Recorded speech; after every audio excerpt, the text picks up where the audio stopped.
His recycling center is still smoldering after catching fire 2 weeks ago.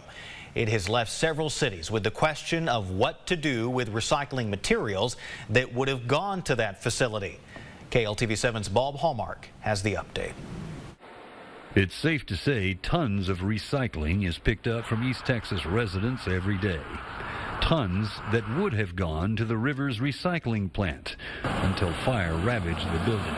We had a lot of our community that was involved in our curbside recycling program that took advantage of that week in and week out. So it has been a big change in our service delivery since the reverse recycling fire. Putting cities like White House, Tyler, Bullard, and Longview in the position of still picking it up, but making other plans.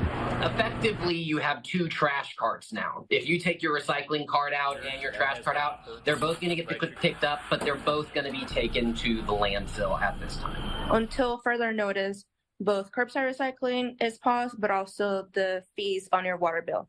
Our facilities downtown, where you can bring in your recycling, are still open. Haul it to the landfill until reverse recycling has a chance to rebuild their plan.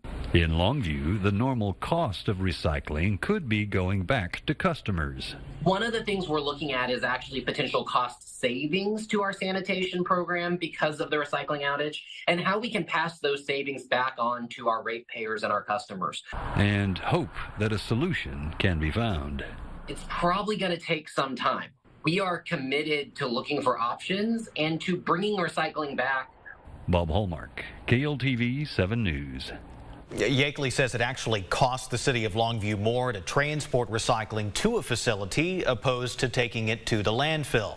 But they are looking for a future alternative for recycled materials.